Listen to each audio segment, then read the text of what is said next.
Aujourd'hui, je vous emmène dans un voyage sensoriel, un voyage de terroir, un voyage d'excellence au cœur du cacao camerounais.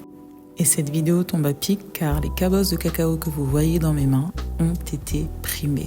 Et oui, le cacao camerounais a reçu cette année, en 2026, la médaille d'or du meilleur cacao du monde, remis par le ministère des Commerces à Amsterdam, aux Pays-Bas. Donc ce concours s'appelle The Cocoa of Excellence Award et ce n'est pas pour rien que ce prix a une énorme valeur car le Pays-Bas est l'importateur numéro 1 dans le monde de cacao. Donc si vous me suivez à peu près assidûment, vous savez que je suis caféicultrice, que j'ai vécu au Canada et que je me suis installée dans les montagnes sans balèze pour vivre de ma passion, la culture, la torréfaction et l'exportation du café d'excellence camerounaise au reste du monde. Et donc le café et le cacao sont deux espèces qui vont énormément ensemble. On exporte aussi du cacao à travers un réseau de planteurs que l'on s'est forgé. Mais vraiment, l'obtention de cette médaille d'or, c'est quelque chose qui me fait extrêmement plaisir. Quand vous travaillez la terre et que vous voyez que votre travail est reconnu à l'international, ça fait excessivement plaisir. D'autant plus que le café et le cacao camerounais a énormément souffert de la mauvaise réputation de la qualité de nos produits, due à nos prédécesseurs exportateurs qui avaient l'habitude de faire, on va se le dire, on va parler français, faire de la merde. Voilà. Donc voir qu'après deux bonnes décennies, les habitudes ont changé, on est sur du cacao haut de gamme, premium, ça fait super plaisir. Donc cette vidéo, c'est vraiment un hommage à la terre, un hommage aux producteurs, un hommage au savoir-faire camerounais. Donc on rentre dans le vif de la vidéo, comment faire vous-même votre propre chocolat. Déjà, il vous faudra du cacao. Si vous voulez commencer vraiment from scratch, il faudra acheter des cabosses de cacao. Alors, je sais que si vous êtes à Montréal, il y a des boutiques bio au centre-ville ou des boutiques exotiques où vous pouvez trouver des cabosses de cacao fraîches.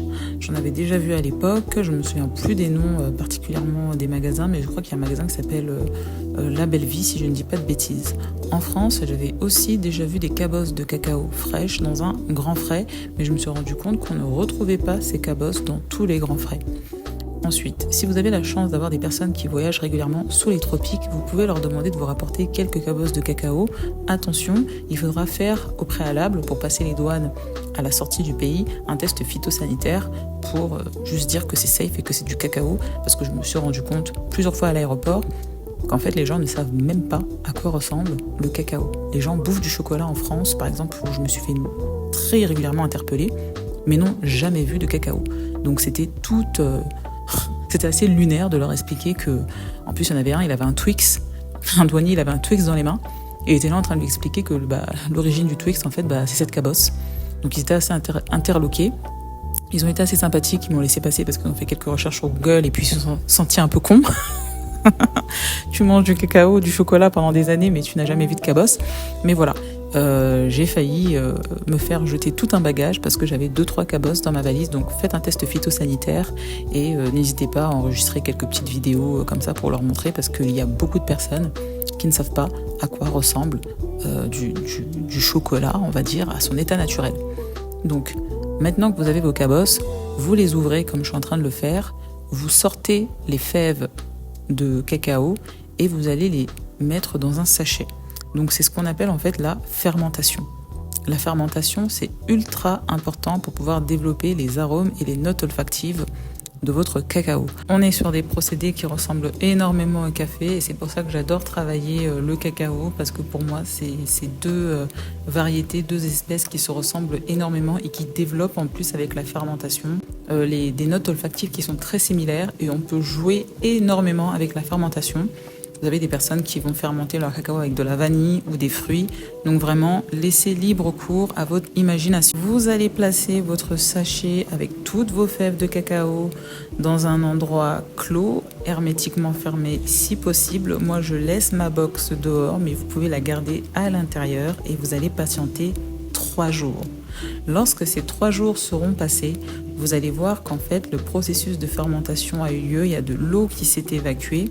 Tout le sucre du mucilage de votre cacao aura permis de fermenter la fève et de la rendre digeste, mais surtout de faire développer des notes olfactives. Vous allez verser cette eau et étaler vos fèves de cacao sur une plaque.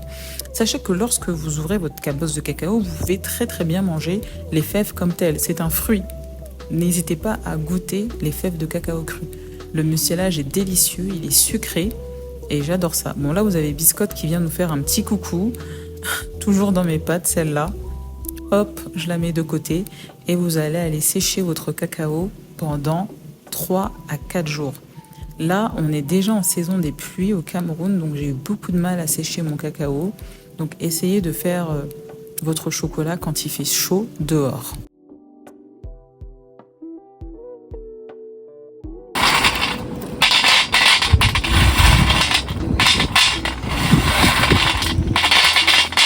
Alors là, j'ai voulu vous faire écouter ce que l'on fait généralement quand on a terminé de sécher son cacao. Donc là, nous sommes quasiment une semaine plus tard parce qu'il faisait vraiment pas beau ici. Comme je vous disais, on est vraiment en début de saison des pluies. Sinon, en 2-3 jours, c'est plié. On fait chanter le cacao. Donc quand le cacao chante, comme vous venez de l'entendre, eh bien c'est qu'il est prêt. Et là, vous voyez la fève et la fève à la découpe. Donc on regarde quelques fèves à l'intérieur pour voir s'il n'y a pas de fèves germées ou moisies. Ou non fermentées aussi. Donc il y a pas mal de défauts, mais là, ce serait toute une vidéo à part. Et donc là, nous sommes le jour de la torréfaction. On torréfie à 120 degrés, on remue, on essaie de secouer pas mal les fèves. Vous pouvez aussi torréfier votre cacao à la poêle. Et là, vous avez le résultat de très belles fèves, bien torréfiées. Je vous laisse imaginer le parfum et l'odeur dans la maison du cacao grillé. Là, on est clairement en train de faire du chocolat. Là, ça sent déjà le chocolat. On est déjà à plus de 80% du travail. Je vous assure, c'est bientôt fini. Donc, vous allez venir enlever la parche de votre cacao, de chaque fève une à une, et les mettre de côté. Donc, vous réservez tout le cacao que vous allez déparcher parce qu'ensuite, on va venir moudre tout ça avec du beurre de cacao.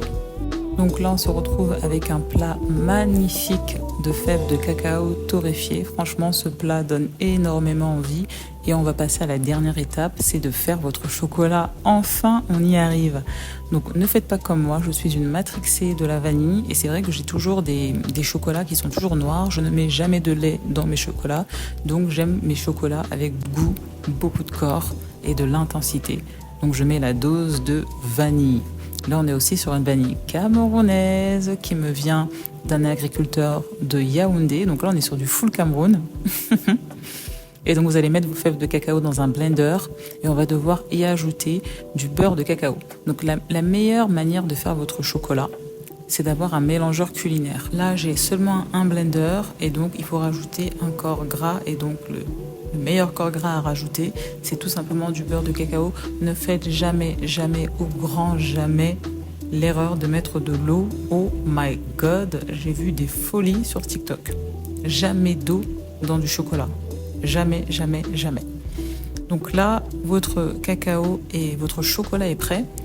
Petit disclaimer, en sucrant, j'ai mis de la poudre de date. J'avais vraiment envie d'avoir un sucre très naturel avec un faible indice glycémique, sachant que voilà, je ne mets pas de lait et tous ces trucs-là dans mon chocolat. Je voulais le chocolat le plus sain possible, quelque chose que je puisse déguster sans culpabiliser, d'autant plus que je suis dans un processus de perte de poids. Ne soyez pas étonnés si vous utilisez de la poudre de date, qui est tout simplement de la date déshydratée, broyée, d'avoir un chocolat texturé. C'est normal, la date est remplie de fibres et au contact avec l'humidité du chocolat, eh bien ça gonfle et donc vous avez un chocolat texturé. Moi, ça ne me dérange pas, mais je sais que pour les puristes, ça a tendance à les déranger, donc soyez en tout cas informés. J'ai voulu faire des petits tests avec mes biscuits préférés, les Bobo Cookies. Je pense que ce sont les meilleurs cookies de tout le Cameroun. Ils sont à la patate douce, ils sont incroyablement délicieux. Et j'ai voulu faire voilà, des petits cookies au chocolat. Et c'était vraiment très bon. J'ai fait des chocolats en forme de cuillère, car j'avais envie de pouvoir prendre mon café avec ce chocolat-là et faire mes petites mixtures caféinées, gourmandes, comme vous connaissez si bien. La vidéo tire à sa fin et j'espère vous avoir donné envie de vous intéresser au cacao camerounais, à l'agriculture et surtout au cacao fin. C'était une manière pour moi de célébrer cette médaille d'or que nous avons obtenue, non sans peine d'ailleurs. Donc n'hésitez pas à reproduire ma petite recette, en tout cas ma technique pour faire du cacao à la maison. Et on se dit à la prochaine.